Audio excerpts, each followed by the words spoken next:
भगवान परशुराम को भगवान विष्णु का छठवां अवतार माना जाता है।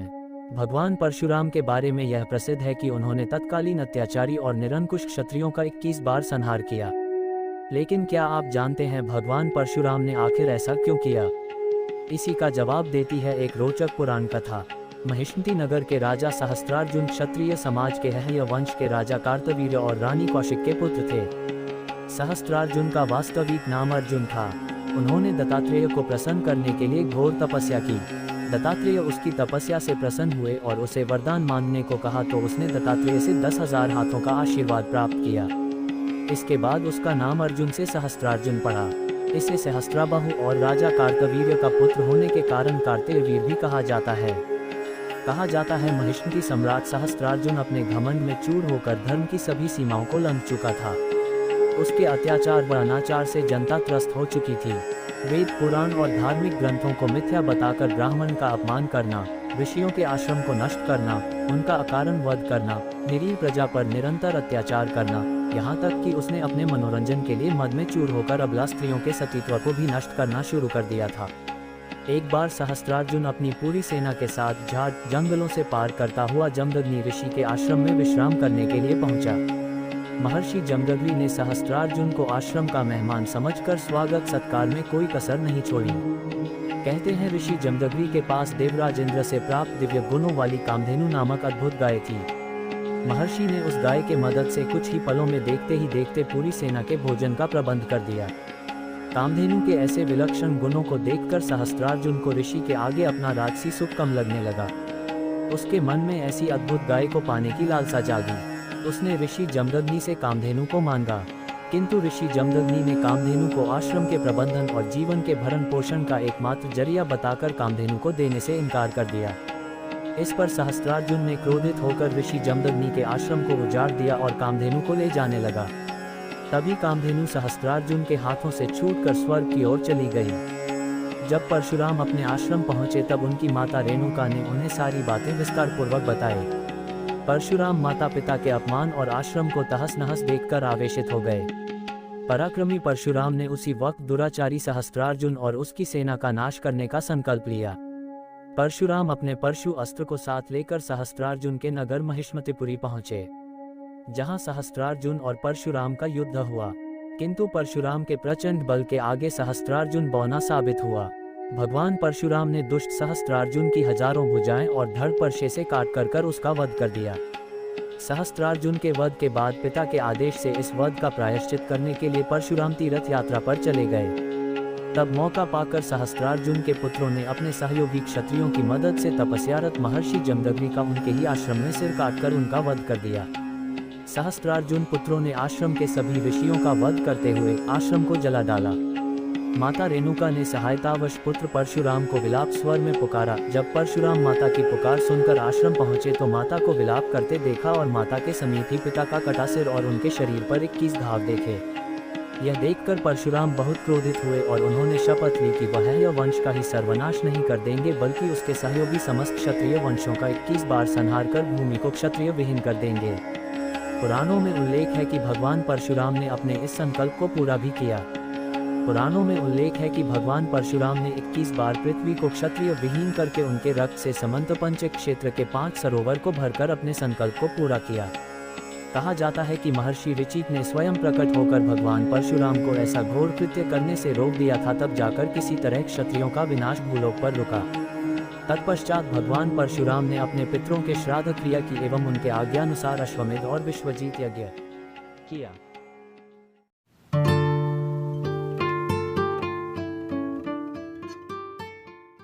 खाटू श्याम जी का असली नाम बर्बरीक है। महाभारत की एक कहानी के अनुसार बर्बरीक का सिर राजस्थान प्रदेश के खाटू नगर में दफना दिया था। इसीलिए बर्बरीक जी का नाम खाटू श्याम बाबा के नाम से प्रसिद्ध हुआ। वर्तमान में खाटू नगर सीकर जिले के नाम से जाना जाता है। खाटू श्याम बाबा जी कलयुग में श्री कृष्ण भगवान के अवतार के रूप में माने जाते हैं। श्याम बाबा घटोत्कच और नाग कन्या मौरवी के पुत्र हैं। 5 पांडवों में सर्वाधिक बलशाली भीम और उनकी पत्नी हिडिंबा बर्बरीक के दादा दादी थे। कहा जाता है कि जन्म के समय बर्बरीक के बाल बब्बर शेर के समान थे, अतः उनका नाम बर्बरीक रखा गया। बर्बरीक का नाम श्याम बाबा कैसे पड़ा, आइए इसकी कहानी जानते हैं। बर्बरीक बचपन में एक वीर और तेजस्वी बालक थे। बर्बरीक ने भगवान श्री कृष्ण और अपनी मां मौरवी से युद्धकला का कौशल सीखकर निपुणता प्राप्त कर ली थी। बर्बरीक ने भगवान शिव की घोर तपस्या की थी, जिसके आशीर्वाद स्वरूप भगवान ने शिव ने बर्बरीक को 3 चमत्कारी बाण प्रदान किए। इसी कारणवश बर्बरीक का नाम 3 बाणधारी के रूप में भी प्रसिद्ध है।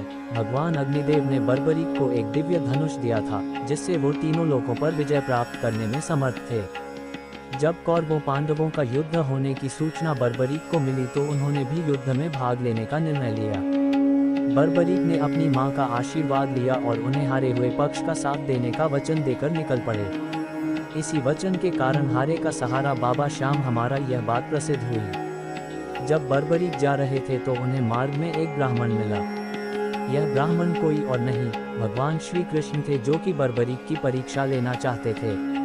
ब्राह्मण बने श्री कृष्ण ने बर्बरीक से प्रश्न किया कि वो मात्र 3 बाण लेकर लड़ने को जा रहा है। मात्र 3 बाण से कोई युद्ध कैसे लड़ सकता है? बर्बरीक ने कहा कि उनका एक ही बाण शत्रु सेना को समाप्त करने में सक्षम है और इसके बाद भी वह तीर नष्ट न होकर वापस उनके तरकश में आ जाएगा। अतः अगर तीनों तीर के उपयोग से तो संपूर्ण जगत का विनाश किया जा सकता है। ब्राह्मण ने बर्बरीक से एक पीपल के वृक्ष की ओर इशारा करके कहा कि वो एक बाण से पेड़ के सारे पत्तों को भेद कर दिखाए। बर्बरीक ने भगवान का ध्यान कर एक बाण छोड़ दिया। उस बाण ने पीपल के सारे पत्तों को छेद दिया और उसके बाद बाण ब्राह्मण बने कृष्ण के पैर के चारों तरफ घूमने लगा। असल में कृष्ण ने एक पत्ता अपने पैर के नीचे छिपा दिया था। बर्बरीक समझ गए कि तीर उसी पत्ते को भेदने के लिए ब्राह्मण के पैर के चक्कर लगा रहा है। बर्बरीक बोले, हे ब्राह्मण, अपना पैर हटा लो, नहीं तो ये आपके पैर को वेद देगा। श्री कृष्ण बर्बरीक के पराक्रम से प्रसन्न हुए। उन्होंने पूछा कि बर्बरीक किस पक्ष की तरफ से युद्ध करेंगे। बर्बरीक बोले कि उन्होंने लड़ने के लिए कोई पक्ष निर्धारित नहीं किया है, वो तो बस अपने वचन अनुसार हारे हुए पक्ष की ओर से लड़ेंगे। श्री कृष्ण ये सुनकर विचारमग्न हो गए, क्योंकि बर्बरीक के इस वचन के बारे में कौरव जानते थे। कौरवों ने योजना बनाई थी कि युद्ध के पहले दिन वो कम सेना के साथ युद्ध करेंगे। इससे कौरव युद्ध में हारने लगेंगे, जिसके कारण बर्बरीक कौरवों की तरफ से लड़ने आ जाएंगे। अगर बर्बरीक कौरवों की तरफ से लड़ेंगे तो उनके चमत्कारी बाण पांडवों का नाश कर देंगे। कौरवों की योजना विफल करने के लिए ब्राह्मण बने कृष्ण ने बर्बरीक से एक दान देने का वचन मांगा। बर्बरीक ने दान देने का वचन दे दिया। अब ब्राह्मण ने बर्बरीक से कहा कि उसे दान में बर्बरीक का सिर चाहिए। इस अनोखे दान की मांग सुनकर बर्बरीक आश्चर्यचकित हुए और समझ गए कि यह ब्राह्मण कोई सामान्य व्यक्ति नहीं है। बर्बरीक ने प्रार्थना की वो दिए गए वचन अनुसार अपने शीश का दान अवश्य करेंगे, लेकिन पहले ब्राह्मण देव अपने वास्तविक रूप में प्रकट हों। भगवान कृष्ण अपने असली रूप में प्रकट हुए। बर्बरीक बोले कि हे देव, मैं अपना शीश देने के लिए वचनबद्ध हूँ, लेकिन मेरी युद्ध अपनी आंखों से देखने की इच्छा है। श्री कृष्ण ने बर्बरीक की वचनबद्धता से प्रसन्न होकर उसकी इच्छा पूरी करने का आशीर्वाद दिया। बर्बरीक ने अपना शीश काटकर कृष्ण को दे दिया। श्री कृष्ण ने बर्बरीक के सिर को 14 देवियों के द्वारा अमृत से सींचकर युद्धभूमि के पास एक पहाड़ी पर स्थित कर दिया, जहाँ से बर्बरीक युद्ध का दृश्य देख सकें। इसके पश्चात कृष्ण ने बर्बरीक के धड़ का शास्त्रोक्त विधि से अंतिम संस्कार कर दिया। महाभारत का महान युद्ध समाप्त हुआ और पांडव विजयी हुए। विजय के बाद पांडवों में यह बहस होने लगी कि इस विजय का श्रेय किस योद्धा को जाता है। श्री कृष्ण ने कहा, चूंकि बर्बरीक इस युद्ध के साक्षी रहे हैं, अतः इस प्रश्न का उत्तर उन्हीं से जानना चाहिए। तब परमवीर बर्बरीक ने कहा कि इस युद्ध की विजय का श्रेय एकमात्र श्री कृष्ण को जाता है, क्योंकि यह सब कुछ श्री कृष्ण की उत्कृष्ट युद्ध नीति के कारण ही संभव हुआ। विजय के पीछे सब कुछ श्री कृष्ण की ही माया थी। बर्बरीक के इस सत्य वचन से देवताओं ने बर्बरीक पर पुष्पों की वर्षा की और उनके गुणगान गाने लगे।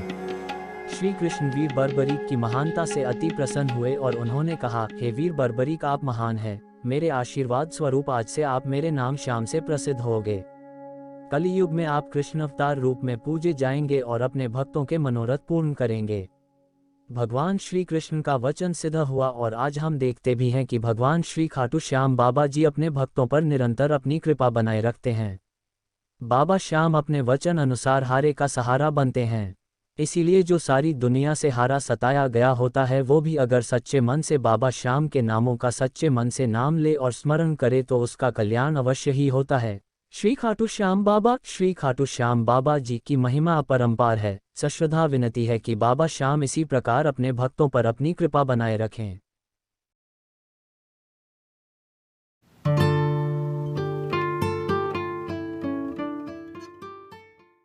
राजा रघु इक्ष्वाकु कुल के महान राजा थे। इनकी महानता, दयालुता, प्रेम और पराक्रम आदि के कारण इस कुल को रघुकुल कहा जाता है। और स्वयं भगवान श्री राम अपने आप को रघुवंशी कहते हुए गर्व महसूस करते हैं। राजा रघु की कई पौराणिक गाथाएं तीनों लोकों में विख्यात है। राजा रघु की माता का नाम सुदक्षिणा था, जो महान तपस्वी तथा पतिव्रता नारी थी। राजा रघु महाराज कुकस्त के पुत्र थे, किंतु अन्य पुराणों तथा ग्रंथों में राजा दिलीप को रघु का पिता बताया गया है। उस समय तक इस वंश को इक्ष्वाकु वंश कहा जाता था। राजा रघु के अत्यंत तेजस्वी और पराक्रमी नरेश होने के कारण इस वंश का नाम रघुवंश हो गया। राजा रघु के पुत्र प्रवृद्ध हुए और प्रवृद्ध के पुत्र शंखन थे। शंखन के पुत्र का नाम सुदर्शन था। सुदर्शन के पुत्र हुए अग्निवर्ण। अग्निवर्ण के पुत्र शीघ्रक और शीघ्रक के पुत्र मरु हुए और मरु के पुत्र प्रशुश्रुक थे। प्रशुश्रुक के पुत्र का नाम राजा अम्बरीश था तथा अम्बरीश के पुत्र का नाम नहुष। नहुष के पुत्र ययाति और ययाति के पुत्र नाभाग थे। नाभाग के पुत्र का नाम था महाराज अज, जिनका युद्ध रावण से हुआ। महाराज अज के पुत्र दशरथ थे और दशरथ के ये 4 पुत्र राम, भरत, लक्ष्मण तथा शत्रुघ्न उत्पन्न हुए। एक बार राजा रघु ने अपने राज में यज्ञ करवाया तथा इसके पश्चात समस्त ब्राह्मणों को उत्तम भोजन तथा उपहार बांटे गए। राजा रघु ने इस यज्ञ में दिल खोलकर दान किया, जिससे राजा रघु का संपूर्ण राजकोष खाली हो गया। राजा रघु के पास उनके वस्त्रों के अलावा और कुछ नहीं था।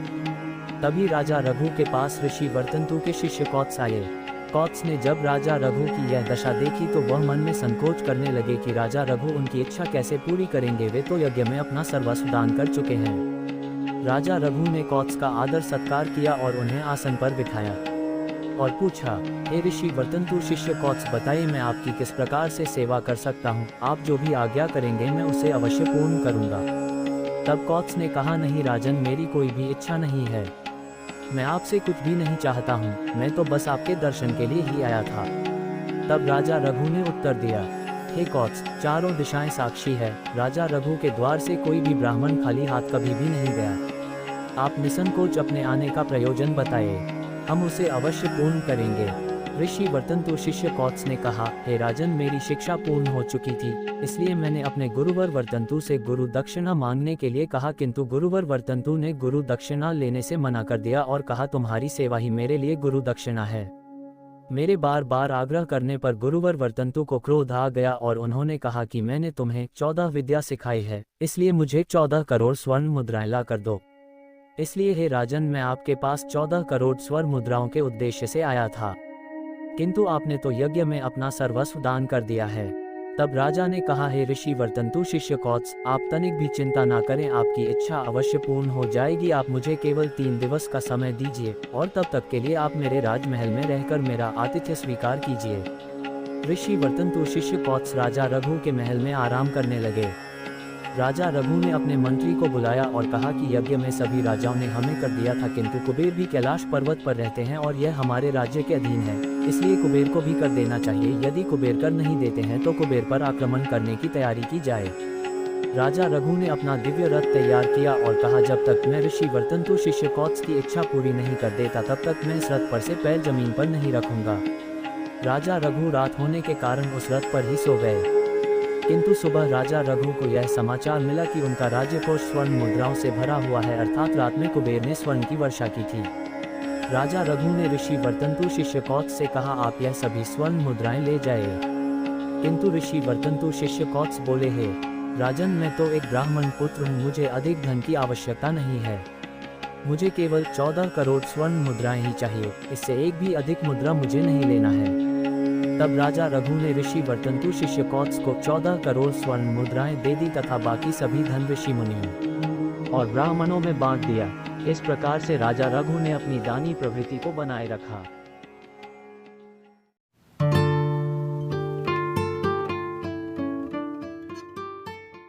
बात उस समय की है जब 5 पांडवों को वनवास हो गया था। वनवास जाने से पहले पांडवों ने भगवान श्री कृष्ण से पूछा, हे श्री कृष्ण, अभी यह द्वापर युग का अंतकाल चल रहा है, आप हमें बताएं कि आने वाली कलयुग की गति क्या और कैसी होगी। श्री कृष्ण जवाब देते हैं, मैं तुम्हें इसका सीधा सा उत्तर तो नहीं दे सकता, लेकिन हाँ, तुम पांचों भाई वन में जाओ और वन में जो कुछ भी दिखे मुझे आकर बताओ।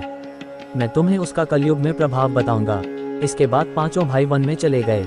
उन्होंने वन में जो देखा वह देखकर आश्चर्यचकित रह गए। श्री कृष्ण के कहे अनुसार पांचों भाई अलग अलग दिशाओं में वन की ओर निकले। युधिष्ठिर भ्रमण पर थे। उन्होंने एक जगह पर देखा कि एक हाथी के 2 सूंड थे। यह देखकर युधिष्ठिर के आश्चर्य का ठिकाना नहीं रहा। अर्जुन दूसरी दिशा में भ्रमण पर थे। कुछ दूर जंगल में जाने पर उन्होंने जो देखा उसे देखकर वह भी आश्चर्यचकित रह गए। वहां पर देखा कि कोई पक्षी है जिसके पंखों के ऊपर वेदों की रचनाएं की हुई है और वह पक्षी मुर्दे का मांस खा रहा है। यह दृश्य देख अर्जुन कुछ समझ नहीं पाए। दोनों भाइयों की तरह भीम भी भ्रमण पर थे। उन्होंने जो देखा वह भी आश्चर्यचकित रह गए। उन्होंने देखा कि गाय ने एक बछड़े को जन्म दिया, लेकिन जन्म के बाद में गाय बछड़े को इतना चाट रही है कि उसका बछड़ा लहूलुहान हो गया है। सहदेव भी भ्रमण पर थे तो उन्होंने चौथा आश्चर्य देखा। उन्होंने देखा कि 7 कुएं हैं जिसमें पानी है और बीच का एक कुआं खाली है। बीच का कुआं काफी गहरा होते हुए भी पानी नहीं है। घोर आश्चर्य हुआ, ऐसे कैसे हो सकता है। नकुल भी भ्रमण पर थे और उन्होंने एक आश्चर्यजनक घटना देखी। एक पहाड़ के ऊपर से एक बड़ी सी चट्टान लुढ़कते हुए नीचे आ रही है। कितने ही वृक्षों से टकराकर उनको नीचे गिराते हुए वे आगे बढ़ जाती है। विशालकाय वृक्ष भी उसे रोक ना सकें। इसके अलावा यह चट्टान कितनी ही अन्य चट्टानों के साथ टकराई, फिर भी वह उसे रोक नहीं सकें। अंत में वह एक अत्यंत छोटे पौधे का स्पर्श होते ही स्थिर हो गई। इसके बाद पांचों भाई एकत्रित हुए और शाम को भगवान श्री कृष्ण को अपने अनुभव सुनाए। सबसे पहले युधिष्ठिर ने कहा, मैंने तो पहली बार 2 सूंड वाला हाथी देखा। यह मेरे लिए तो बहुत ही आश्चर्यजनक था। भगवान श्री कृष्ण कहते हैं, धर्मराज अब तुम कलिकाल की सुनो। कलयुग में ऐसे लोगों का राज्य होगा जो दोनों ओर से शोषण करेंगे। बोलेंगे कुछ और करेंगे कुछ और, मन में कुछ और होगा और कर्म कुछ और। ऐसे ही लोगों का कलयुग में राज होगा। तुम कलयुग आने से पहले तक राज्य कर लो। युधिष्ठिर के बाद अर्जुन ने कहा, मैंने जो देखा है वह तो कहीं ज्यादा आश्चर्यजनक था। मैंने देखा कि एक पक्षी के पंखों पर वेदों की रचनाएं लिखी हुई है, पर वह पक्षी मुर्दे का मांस खा रहा है। श्री कृष्ण कहते हैं, कलयुग में ऐसे लोग रहेंगे जो बड़े ज्ञानी कहलाएंगे। विज्ञान की चर्चा करेंगे लेकिन उनके आचरण राक्षसी होंगे। वह बड़े पंडित और विद्वान कहलाएंगे, किंतु यह देखते रहेंगे कि कौन सा मनुष्य कब मरे और हमारे नाम से संपत्ति कर जाए। हे अर्जुन, संस्था के व्यक्ति विचार करेंगे कौन सा मनुष्य मरे और संस्था हमारे नाम पर हो जाए। हर जाति धर्म पर प्रमुख पदों पर बैठे विचार करेंगे कि कब किसका श्राद्ध हो और कौन कब किस पद से हटे और हम उस पर चढ़ जाए। चाहे कितने भी बड़े लोग हो, परंतु उनकी दृष्टि धन और पद के ऊपर ही रहेगी। ऐसे लोगों की ही बहुतायत होगी। अर्जुन के बाद भीम ने अपना अनुभव सुनाया। भीम ने कहा कि गाय अपने बछड़े को इतना चाहती है कि बछड़ा लहूलुहान हो जाता है। श्री कृष्ण कहते हैं, कलयुग का मनुष्य शिशुपाल हो जाएगा। कलयुग में माओ की बच्चों के लिए ममता इतनी बढ़ जाएगी कि उन्हें अपने विकास का अवसर ही नहीं मिलेगा। मोह माया में ही घर बर्बाद हो जाएगा। किसी का बेटा घर छोड़कर साधु बनेगा तो हजारों व्यक्ति दर्शन करेंगे। यदि अपने बेटे ने साधु बनना चाहा तो रोएंगे कि मेरे बेटे का क्या होगा। इतनी ज्यादा ममता होगी कि उसे मोह माया और परिवार में ही बांध कर रखेंगे। उसका जीवन वहीं खत्म हो जाएगा। वास्तव में लड़के तुम्हारे नहीं है, वह तो बहुओं की अमानत है, और लड़कियां जमाइयों की अमानत है, और तुम्हारा यह शरीर मृत्यु की अमानत है। तुम्हारी आत्मा परमात्मा की अमानत है। इसलिए तुम्हारा अपने शाश्वत संबंध को जानना आवश्यक है। भीम के बाद सहदेव ने पूछा, हे श्री कृष्ण, मैंने यह देखा कि 7 बड़े कुओं के बीच एक गहरा कुआं बिल्कुल खाली है, जबकि ऐसा संभव कैसे हो सकता है। भगवान श्री कृष्ण ने जवाब में कहा, कलयुग में लड़की के विवाह में, मकान के उत्सव में, छोटे बड़े उत्सवों में तो लाखों रुपए खर्च कर देंगे, परंतु पड़ोस में ही यदि कोई भूखा प्यासा मर रहा होगा तो यह नहीं देखेंगे कि उसका पेट भरा है या नहीं। उनका अपना ही सगा भूख से मर जाएगा, उसे देखते रहेंगे। और दूसरी ओर मौज, मदिरा, मांस भक्षक, सुंदरता और जश्न में पैसे उड़ाएंगे, किंतु किसी के 2 आंसू पोंछने में उनकी रुचि ना होगी। कहने का तात्पर्य यह है कि कलयुग में अन्न के भंडार होंगे लेकिन लोग भूख से मरेंगे। सामने बंगले में ऐशो आराम चल रहे होंगे लेकिन पास की झोपड़ी में आदमी भूख से मर जाएगा। एक ही जगह पर असमानता अपने चरम पर होगी। सहदेव के बाद नकुल ने श्री कृष्ण को बताया कि मैंने भी एक आश्चर्य देखा है। एक बड़ी सी चट्टान पहाड़ पर से लुढ़की। वृक्षों के तने और चट्टानें भी उसे ना रोक पाए, किंतु एक छोटे से पौधे के स्पर्श से ही वह बड़ी चट्टान रुक गई। समझ नहीं पाया कैसे। श्री कृष्ण ने कहा, कलयुग में मानव का मन नीचे गिरेगा, उसका जीवन पतित होगा। यह पतित जीवन धन की सिलाओं से नहीं रुकेगा, ना ही सत्ता के वृक्षों से रुकेगा, किंतु हरि नाम के एक छोटे से पौधे से, हरि कीर्तन से मनुष्य जीवन रूपी पौधे का पतन होना रुक जाएगा। इसलिए भक्तों, हरि भजन कलयुग में मोक्ष पाने का एकमात्र उपाय है।